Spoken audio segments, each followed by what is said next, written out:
Hey guys, so today we're going to be going through how to do a full audit of your business to figure out where to use AI. Because you probably saw a lot of videos of people showing you to use AI in this scenario or that scenario. But as a business owner, you need to be very careful with your resources because especially if you're small, you don't have a lot of resources in terms of times and money. So you need to be building things that will solve specific problems. So I'm going to show you how to do an audit of your business, show you how to find the things that is worth or that are worth to be worked on, and I'm going to show you how to do it end to end. And this system, we used it for more than 30 businesses, and we always do it in the same way. So let's get right into how we would do this. So the first thing is you can fix everything, but you shouldn't. This is the main thing. You're going to have a lot of problems that happen throughout your day. You're going to see a lot of things like angry clients, things that broke, the inbox is like full. And as a business owner, you always want to be fixing things. And the problem is you just have a lot of things to fix and you don't know what to do. Even if it's a problem, doesn't mean that you should be fixing it. You should be fixing the actual constraint and not necessarily the problem that is bugging you, which means the one thing that the business is waiting on, and we're going to find it and fix it, only that. And then the next step would be fixing the next one. So the first step would be mapping out how or what is actually happening throughout your business. So think marketing, sales, delivery, and even after. We're going to map out the process in a flow chart, essentially showing, okay, step one would be this. Inbound, this is what happened. Outbound, this is what happened. People fill out a form and then they go, there's a sales reps who will call them. And then, for example, there is follow-up systems. There is showing, like the moment someone show, they jump on a call, we do our pitch, we send them a proposal. Like that whole process, you need to map it out. If you don't have it, you should, because otherwise you do not know what you do not know. You need to have a system to be able to see where's the problem. So just draw what you do, not just like what the SOP says that you should be doing, because we need to fix problems that are happening. And if you just draw the perfect chart that you're not even following, then that just doesn't make sense. The one question that you should be answering is, are you supply constraint or demand constraint? This will save you time to figure out which problem to work on. So if you're supply constraint, this is how it looks like. People want to buy from you, but you can't deliver. Or every time, let's say you have 5 more clients tomorrow, it's going to be more of a problem than anything else.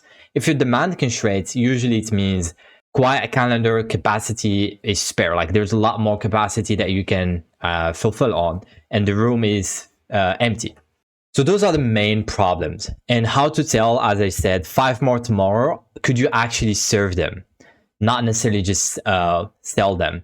What is late right now? For example, if the delivery is always late, that means you're usually supply constraint. If the calendar is empty, that means it's usually demand. And the last thing is, where does your week goes? If it's mainly delivering, then usually it's supply constraint. If it's mainly mostly chasing people, then it's a demand. The last one is not necessarily perfect way to tell, because you can be focusing a lot on delivering, but you have a demand problem. But the first two would show you more of it. So the second thing, after you answer this, you're going to know exactly, okay, am I supply constraint or demand constraint? So that you're able to focus on only that part. We calculate 2 things. We calculate how much hours a month do you do this per activity. And we also calculate what is worth. So worth can be hours, but not just hours. It can also be the ROI from it. So if I do this, people would churn less. That is the ROI from it. If you have a demand constraint problem, this is the framework that you want to follow to fix the problem. Usually in marketing, you have a framework called the RACE, which is reach, act, convert, and engage. So do you have a reach problem? Meaning, are enough people seeing you at all? Do you have an act problem? Of those, how many take a first step? Like you have leads, you have eyeballs, but how many fill out the form and all of that? Do you have a converting problem? So out of those people who act, how many convert to an actual client? Or do you have an engage problem? Once they buy, do they stay? This is the main thing in marketing, and this is the main thing if you have a demand constraint business. This is what you should be fixing. Not all of them, but you should be fixing one of them. Like you need to have specific numbers to be able to know this. For example, You need to know how many leads are you getting. You need to know how many leads are active, fill out the form. You need to know how many convert, how many stay. You need to have basic data across your business, like lifetime value, cost to acquire, and all of that. If you don't, that is the first thing to do in your business. You need data. And we're not talking about a lot of data. We only need the main ones.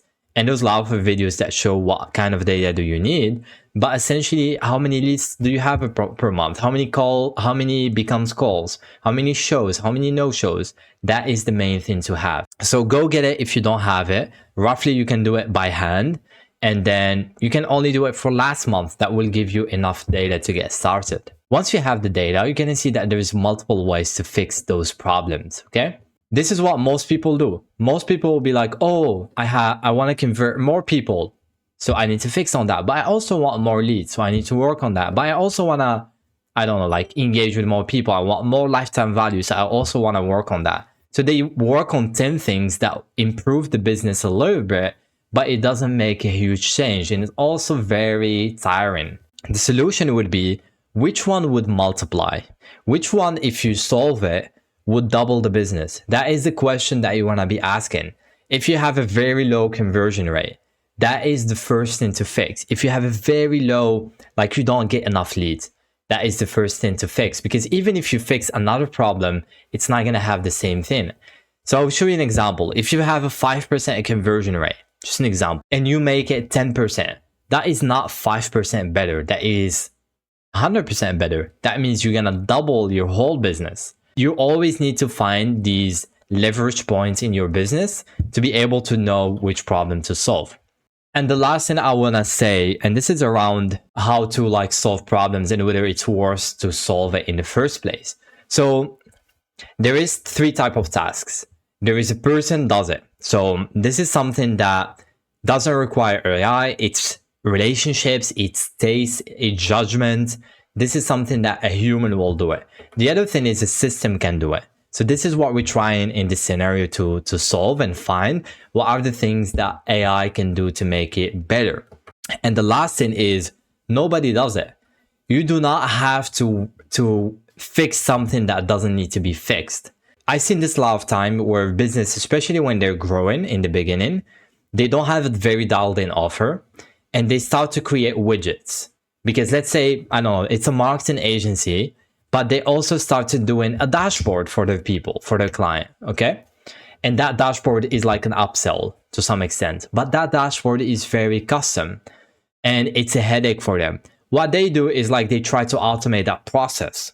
A lot of time, you shouldn't. You should just stop doing that, because if you stop doing that, you don't have any problem and you just don't fix it and you just not waste your time or money on it. But a lot of people, I've seen this like countless of time. People create widgets to solve problems that they do not need to solve. Just because they made the decision that this is something worth solving, a lot of time it's not. And this is where it requires a little bit of your judgment. Do you think this is a problem worth solving? Do you think your clients stay for this? And this is more from like an offer side, a marketing side of your whole business than something AI would. My goal from this video was for you to see essentially how can you spot the things to fix in your business, whether to know whether it's worth it or not, and to be able to put your resources, whether it's time, money, into things that will actually grow your business. Because I've seen this a lot of time. People use AI for like everything and it's just wasting their time. So hopefully this was helpful. If you have any question, let me know down below. I would love to help you with that.